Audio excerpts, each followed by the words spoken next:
Čau, čau, čau! Esmu Mārtiņš no Laboratorijas zinātnes skolas, un šodien mēs uzsāksim ar vienu interesantu jautājumu. Ķermeņi, kas visapkārt mums var kustēties un kustās, kāpēc viņi neapstājas, vai arī kas viņiem traucē apstāties? Un tas pirmais jautājums, protams, ir, ja mēs padomājam par planētu Zemi. Planēta Zeme mums kustās visā visumā un bezgalīgi sanāk kosmosā kustās. Nekas viņu nebremzē. Tad jautājums, kā vispār tas kustības ātrums visu laiku saglabājas? Kā planēta Zeme var neizties cauri visam ar ātrumu 30 km/sekundē un lidot un lidot un lidot? Nav nekāda nedzinēja nekas. Un, protams, ka šeit ir tas pats galvenais. Tā ir inerce. Tad, ja ķermenis kustās un nekādi citi spēki to nebremzē, tad sanāk, ka tas ķermenis turpinās arvien kustēties. Bet tad ir jautājums, bet kā tad ir citās situācijās? Paņemsim to pašu planētu Zemi, un mēs zinām, ka planēta Zeme ap savu asi apgriež 24 stundās.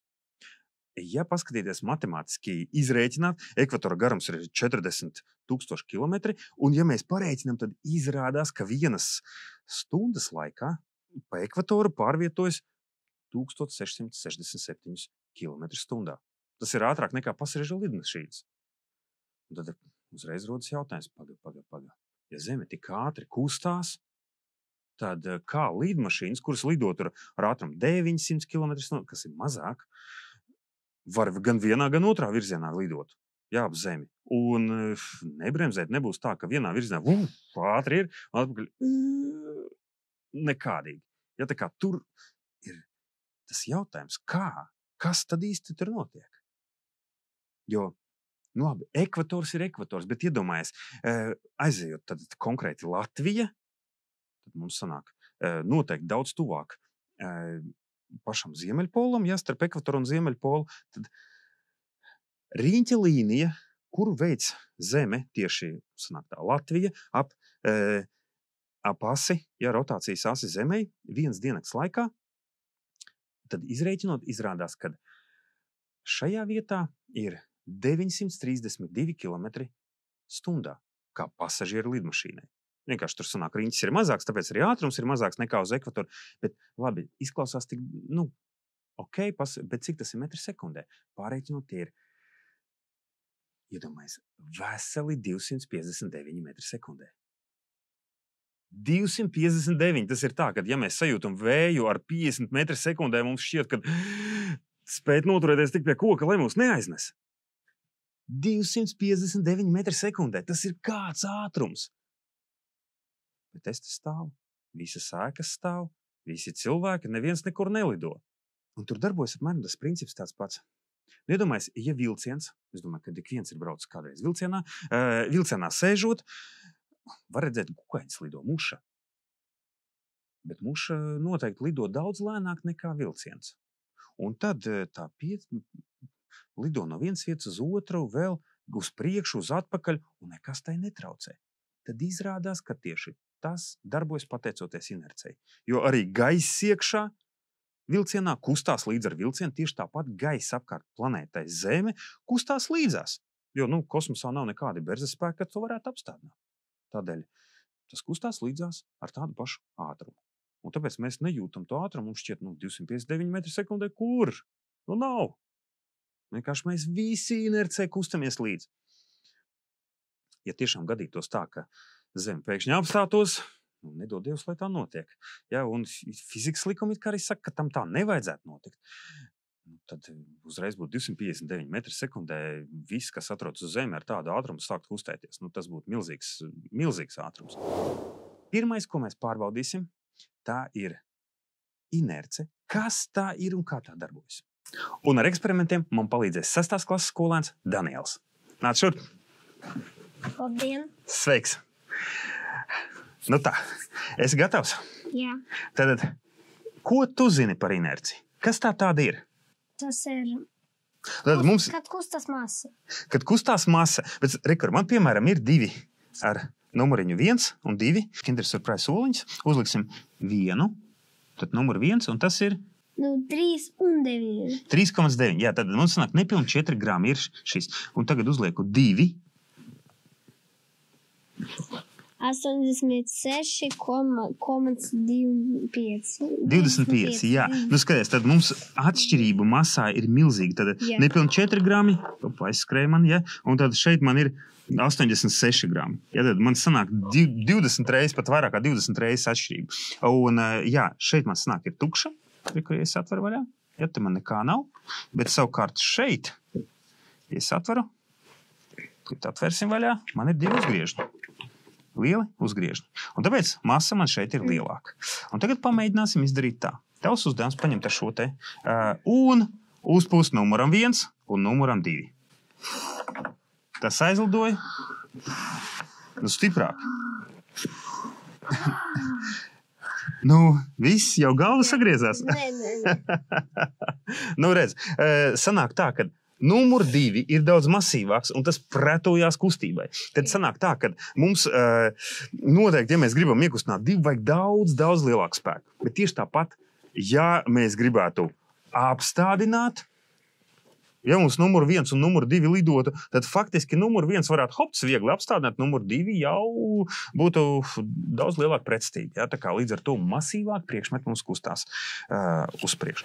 Vēl viens ļoti interesants eksperiments, skaties, Daniela. Es uzdošu tev šādu jautājumu. Man šeit ir pudele, kur ir pilna ar smiltīm. Ja, tad man pabīdīsim tā, lai būtu labāk redzams. Un skaties, man pudele karājas aukliņā, ja tad iestiprināt, un šeit kur ir aukliņas gals. Ja es tagad raušu lejā, kā tu domā, man aukliņa pārplīsīs šeit līdz pudelē vai virs pudeles?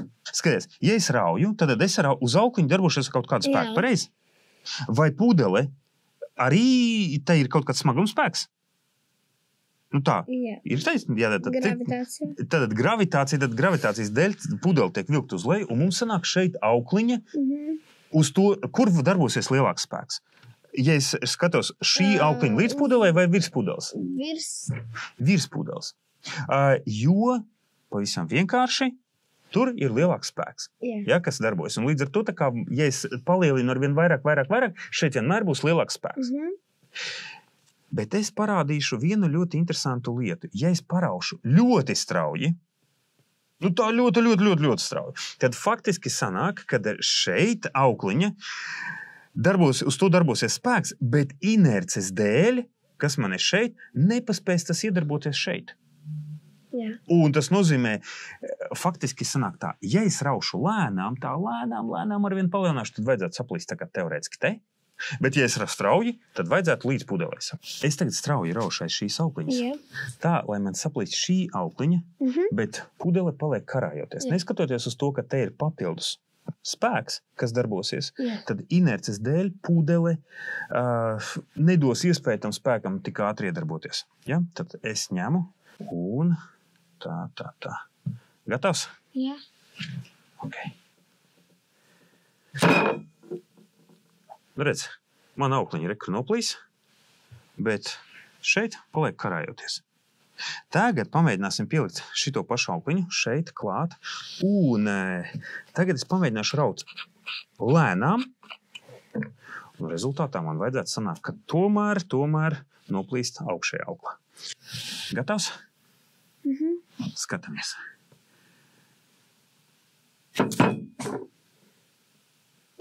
Fizika darbojas. 5. Izdevās. Tā, labi. Šo mēs noņemsim malā, bet pamēģināsim vēl citas lietas, ko mēs varam ar inerciju izmēģināt. Skaties, jo faktiski, ja masīvāk priekšmeti ir grūtāk iekustināt, tieši tāpat grūtāk apstādināt. Ja, un tas arī darbojas visur pasaulē. Ja mēs salīdzinām, pieņemsim, smagā automašīna noteikti tai vajadzēs daudz garāku bremzēšanas ceļu, jo grūtāk vienkārši nobremzēt, tad lielāka masa, vieglākai mašīnai tieši vieglāk. Ja? Tad nobremzēt daudz mazākā, daudz īsākā ceļā. Var arī par vilcienu. Jā, ja mēs runājam par vilcienu, ja tas tieši drošības dēļ, Dzelzceļā, ja ejam pāri kaut kur dzelzceļam, viennozīmīgi jāapstās uz abām pusēm, tad vai tur nav, ja noteikti austiņas tajā brīdī jāizņem, jo vilcienam nobremzēt ir daudz grūtāk nekā pat smagai automašīnai. Tas ir vienkārši daudz milzīgāks, daudz masīvāks, un tādēļ tā tas darbojas. Mēs pamēģināsim vēl vienu interesantu eksperimentu. Ja es paņemšu šeit, man ir monētiņas, un tu zini, kāds ir biljards? Kad ir bumbiņas, tu uzsit, bumbiņas lido. Tikai mums būs monēta. Mūsu gadījumā ir monētas. Un skaties, ja mēs paņemam vienu monētu, šobrīd tavs uzdevums ir, tā, to aukliņu dod, es noņemšu maliņā. Tavs uzdevums būs ar knipi, uzsitot, izsist ārā vienu monētu. Ok, pamēģini, vai tev izdosies. Šitā tu biljardu... Ok, tu pat divas izsit ārā. Labi, skaties. Tagad mēs pamēģināsim uztaisīt šādi glāzi. Mums ir kartons virsū. Un skaties, tagad arī viena interesanta tāda lieta. Ja es paņemu monētiņu, uzlieku virsū, kā es varu noņemt nost kartonu, tā, lai monētiņa iekrīt iekšā glāzē. Tātad, bet skaties, tev vajag... Aha, ideāli sanāca, ja mēs to izdaram ļoti, ļoti ātri. Sanāk tā, ka kartonu mēs paspējam izņemt ārā, bet ja es tagad uzlikšu tev vairākas monētas... Vajag vēl ātrāk. Nu, ok, viss iekšā iekrīt. Protams, vēl ir variants. Pamēģināsim tagad šaurāku glāzi. Šeit mēs uzliksim šaurāku glāzi. Mēs tieši tāpat kā ar knipi monētas sitām ārā. Tad tieši tāpat šeit. Un viss. Un monētas ir iekšā. Skaties. Tev var to kā reiz vajadzēs ļoti strauji uzsist pa klučiem. Jā. Bet sanāk tev tā kā, tāds, jo straujāks cirtiens, jo labāk. Jo tad sanāk, tu vari izsist ārā apakšējo. Te mums redzi, kur ir 1, 2, 3, 4, 5, 6 kluči. Jā, un tagad... Pamēģini to izdarīt. Tā, tad no savas puses abām rokām turi stingri, strauji, un tā, pagaidi. Ja mājās kaut ko tādu mēģini, noteikti paskaties, parūpējies, lai nav apkārt nekāda priekšmeta, kuriem tas varētu kaitēt un kaut kur ielidot. Ja? Tas ir, kluči, tomēr tiem ir masa, un ar to var kaut ko sadauzīt.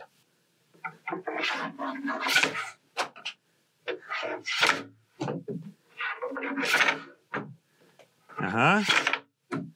Un, pēdējais mums ir, pēdējo nevajag sist, ja? Bet sanāk tā, kad bija 6, bet ar katru cirtienu mums izlido pa vienam ārā. Tad sanāk tā, kad pa klučiem trāpa ar šo te koku, tad faktiski sanāk, mēs izsitam apakšējo, visi pārējie inerces dēļ paliek uz vietas un nekur nenobīdās. Daniel, mēs pamēģināsim uztaisīt vēl vienu eksperimentu, kur darbojas inerce. Šo, starp citu, arī varat pamēģināt uztaisīt mājās. Tādā ziņā, ka galvenais ir jāsarunā ar vecākiem, māmu, tēti, lai dot tādu iespēju, bet faktiski inerci, lai būtu iespēja pārbaudīt praksē, lai nevajadzētu tā, kad noskatījos, noticēju, bet tiešām ņem pārbaudi pats. Te gan ir uzmanīgi. Mums ir stikla glāzes un galdauts. Liekam virsū galdautu. Te gan ir jāskatās ļoti svarīga lieta, kad nav vīles nekādas, kas mums varētu aizķert to glāzi, lai glāzi var noslīdēt, nostiekās. Un tagad skaties, mēs uztaisīsim šādi. Es uzlieku virsū glāzi, un tagad, ja mēs velkam galdautu, tad sanāk tā, kad mēs velkam, ja to daram lēnām, tad glāze iet līdzi. Bet savukārt mūsu uzdevums ir izdarīt tā, ka izraut to tik ātri, ka glāze paliek uz vietas. Jā. Galdauts man karājas lejā. Es to galdautu nedaudz piebīdu tuvāk tā, lai man arī rokām ir inercija, jo man ir jāieskrienās ar rokām. Jā. Bet tad sanāk tā, ka ja es tagad ņemu un strauji to rauju lejā, glāzei vajadzētu palikt uz vietas. Lejā nevajag. Skaties. Taisam 3, 2, 1. Palika uz vietas. Jā. Liekam virsū visas 10 glāzes. Noteikti vajadzēs 2 rindās. Jā, tad tā. Šeit arī. Pudurot vēl šito te. Tev ir 10 glāzes. Tas nozīmē ņem un strauji. Kā tu domā, varēsi? Nē, labāk tu. Labāk es? Nu, es jau varu pamēģināt. Un tā tad vēlreiz. Lai cik tur būtu tie trauki virsū, svarīgi to izdarīt ļoti, ļoti strauji. Protams, iepriekš pamēģinot, lai nebūtu tā, ka pēkšņi saplēš mammas mīļāko servīzi. Gatavs? Jā. 3, 2, 1. Viss, šī glāze izkustējās visvairāk, bet viss pārējais palika uz vietas. Varbūt bišķi. Kā tu domā, ja tur ielietu ūdeni, vai būtu vieglāk izkustināt glāzi vai grūtāk? Grūtāk, bet varbūt ūdens. Ūdens var izšļakstīties. Jā. Zini kā? Ja tu gribi pamēģināt to mājās, tad kā reiz tu vari pamēģināt ar tādu glāzi. Svarīgi, lai tā glāzē būtu, pirmkārt, nebūtu asas kantes nekur, lai nevarētu aizķerties. Un otrkārt, ja tas smagnējs, varētu teikt, tā glāzes dibens nodrošina to stabilitāti. Noteikti neņem vīna glāzes. Un tad, ja ielej ūdeni, interesanti, vai tas būtu labāk, tas darbotos, vai netik labi. Šo es atstāšu izmēģināt tev, tā kā mēģini un pārbaudi, kā sanāks. Interesanti ir tas, ka inerce darbojas ne tikai uz smagiem ķermeņiem, tādiem lieliem masīviem, bet arī uz vieglākiem. Pat uz gaisu. Es varētu teikt tā, uz katru molekulu un atomu, kas mums ir apkārt, arī darbojas inerce. Vienīgais tas, ka, ja mēs tās molekulas un atomus saliekam kopā lielā tādā masā, kā pieņemsim mašīna vai smagā mašīna, tad tur inerce ir liela, bet ja mēs apskatām vienkārši gaisu, kuru katra molekula lido atsevišķi, tad patiesībā šķiet inerce tur ļoti maza. Bet interesanti, tad, kad Zeme griežās, tad ap savu asi, tad mums gaiss arī griežās līdzi. Ja uz to nedarbotos inerce, tad, kā jau es teicu, mums Latvijā vējš būtu 259 metri sekundē, kas ir vienkārši mežonīgs ātrums. Skaties, iedomājies, ja man ir šeit pudele, tad burka ar ūdeni, un ko mēs redzam? Mēs redzam, mums iekšā ir gaiss. Jā. Tagad, un mums iekšā ir ūdens. Jā. Kam ir lielāks blīvums? Ūdenim. Līdz ar to arī masa sanāk, vienā vietā, ja masa ir lielāka ūdenim nekā gaisam. Tagad sanāk tā, ja es kustināšu strauji uz to pusi burku, kam būs lielāka inerce? Ūdenim. Un tas nozīmē... Ūdens ies uz gaistu. Aha, pamēģinām, skaties, vērīgi, tas moments būs ļoti īss. Ja es tagad... Redzēju, ka viņš aizgāja uz priekšu, tad tad sanāk, ja es nobremzēju, tad man sanāk ir pretēji, ja? Bet tajā brīdī, kad man šādi stāv, man gaiss uz to pusi iet, ūdens uz to pusi, ja? Tad. Un tādā veidā mēs varam redzēt, kad mums tas darbojas. Ļoti interesanti, kad ja mašīna brauc ar cisternu, tad arī ļoti svarīgi ir piepildīt to parasti pilnu ar kaut kādu šķidrumu, jo citādāk sanāk tā, kad ja man pagriezienā darbojas inerce, bet tā arī tur darbojas straujā pagriezienā, viss šķidrums lidos uz ārpusi, tā kā uz pagrieziena ārpusi, un līdz ar to cisterna var viegli apgāsties. Bet pilnāka, tad nē, jo tur masas centrs paliek apmēram turpat uz vietas. Un tādā veidā mums tas darbojas. Bet ir vēl viena lieta, par kuru noteikti ir svarīgi izstāstīt. Tā ir drošība uz ceļa. Daniela, kad tu sēdies iekšā mašīnā, vai tu piesprādzējies? Jā. Arī aizmugurē? Jā. Jā, uz mums arī darbojas inerce, un tas nozīmē, skaties, ja mēs braucam, un iedomājies, pat ja tev ir draugs, kurš pasaka, pieņemsim, tu paaugsies vēl lielāks, tad tur būtu noteikti kādam būs mašīna, viņš nē, ko tu tur nesprādzējies, kas tu man neusticies, braucam, tur aizmugurē sprādzēties nevajag, bet sanāk tā, viņš jau nav vienīgais uz ceļa, un ja ir cita mašīna, kas ietriecas, uz mums darbojas arī inerce, un ja mašīna strauji apstājas, kas notiek ar mūsu ķermeni? Uz priekšu. Tad mēs lidojam uz priekšu, un tāpēc, ja mums ir drošības josta, mēs esam piesprādzēti pie mašīnas, un faktiski mūsu mašīna notur līdzās. Ja nav, tad mēs ar galvu varam ieskriet priekšējā stiklā. Mēs varam priekšējā sēdeklī iebraukt. Jā, un tā. Un te tūlīt mēs kā reiz to pamēģināsim. Tad šeit skaties, man ir ola numur 2, tad tur, kur bija tie uzgriežņi, ja, tad man ir masa tur gandrīz tie 86 grami, ja tad ieliksi, ja mēs to iesēdināsim šeit. Tad, ja mēs ņemam spēļu mašīnu, mums sanāk tā, ka šeit cilvēciņš ar 86 kg sēž. Ja? Pieņemsim šādu. Mērogs 1/1000. Šobrīd man tā kā nepiesprādzētais cilvēciņš. Ja izlidos no vietas, tad sanāk tieši tāpat darbojas uz to inerci. Un tā, gatavs šo roku nost un izkustējās jau uz priekšu, uz aizmuguri un viss. Ja? Bet tagad mēs pamēģināsim nosit piesprādzēsim vai uzliksim tā, lai būtu mazāk iespēja kustēties. Šeit man ir iespēja uztaisīt šādi. Piesprādzējās ola. Ok, tagad ir gatava braukt. Nu ko, tur ir roku. Es pat strauji kustinot. Paliek uz vietas. Tas nozīmē to, ka mums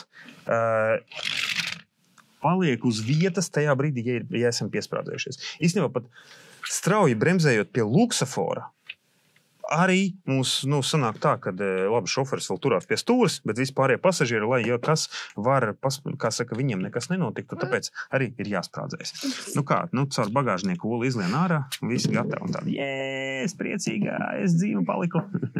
Tādā ziņā vienmēr jādomā par drošību. Paldies, Daniela, par eksperimentiem. Dod 5. Uz redzēšanos. Ja mēs pastamies, jo lielāka ir ķermeņa masa, jo ilgāk tas kustēsies uz priekšu. Tad smagākām mašīnām ir garāks bremzēšanas ceļš nekā vieglākām mašīnām. Un to tad nosaka arī inerce, kas pēc būtības ir tieši atkarīga no masas. Ja, jo mums lielāka inerce, jo attiecīgi vairāk ķermenis pretojās kustības izmaiņām. Faktiski tā arī ir, kad inerce ir ķermeņa spēja pretoties kustības izmaiņām. Ja ķermenis stāv uz vietas, tad attiecīgi viņu grūtāk izkustināt, jo lielāka ir inerce, tad jo lielāka masa. Vai arī otrādi, ja tas kustās, tad to ir grūtāk apstādināt. Tad jāpieliek daudz lielāks spēks, lai to apstādinātu. Bet vēl kustības izmaiņas ietekmē arī berzes spēki. Tad faktiski, ja mēs paskatāmies kosmosā, mums planētas var kustēties visā visumā, bezgalīgi. Faktiski mēs varētu palaist kādu ķermeni kosmosā, un tas turpināt kustēties visu laiku. 100 gadus, 1000 gadus, miljonus gadus. Vienkārši ar noteiktu ātrumu lidot uz priekšu. Protams, dažādi ķermeņi to ietekmētu, kas ir apkārt, bet vienalga tas kustība notiktu, līdz būtu kāds ķermenis, kurā tas ietriektos. Ja, līdz ar to tad bezgalīgi varbūt tas nenotiktu. Tas notiktu līdz kādam brīdim, kamēr notiktu satriekšanās ar kādu citu ķermeni. Bet, ja mēs esam šeit uz Zemes, tad faktiski mums apkārt ir dažādas vides, gaiss. Ja mēs braucam ar mašīnu, izliekot roku ārā, mēs varam sajust to pretestību, kas ir gaisam. Ja, protams, ļoti uzmanīgi to dara.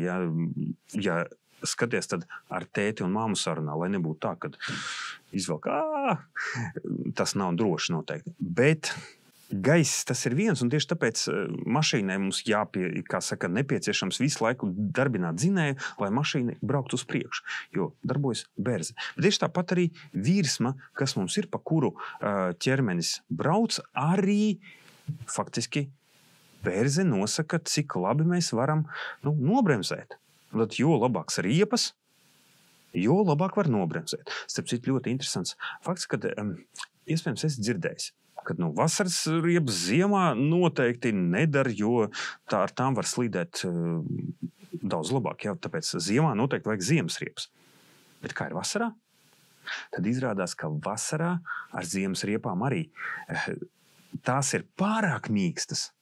Un uz savas asfalta vasaras riepas var nobremzēt ātrāk nekā ziemas riepas. Un tādēļ arī ir svarīgi mainīt riepas, ka nebrauc visu laiku ar ziemas riepām. Ja, tad vasarā ir vajadzīgs vasaras riepas, ar tām labāk var nobremzēt uz savas asfalta, un īsāks bremzēšanas ceļš, bet savukārt ziemā mēs uzliekam ziemas riepas, un tāpēc, ja paskatīties uz protektoru, tad uz pašu zīmējumu, kāds ir virsū, tad tur būs daudz rievaināk riepa tieši ziemas riepai, lai labāk varētu saķerties ar sniegu, ledu, kas mums ziemā ir. Un tādā veidā sanāk, kad jo lielāks ir berzes spēks vai kaut kāds pretestības spēks, jo ātrāk ķermenis mums nobremzēsies. Savukārt, ja mēs pastamies kosmosā, tad tur nav berzes spēku nekāda, nav nekāda pretestības spēka, un tad ķermeņi tur var lidot bezgalīgi.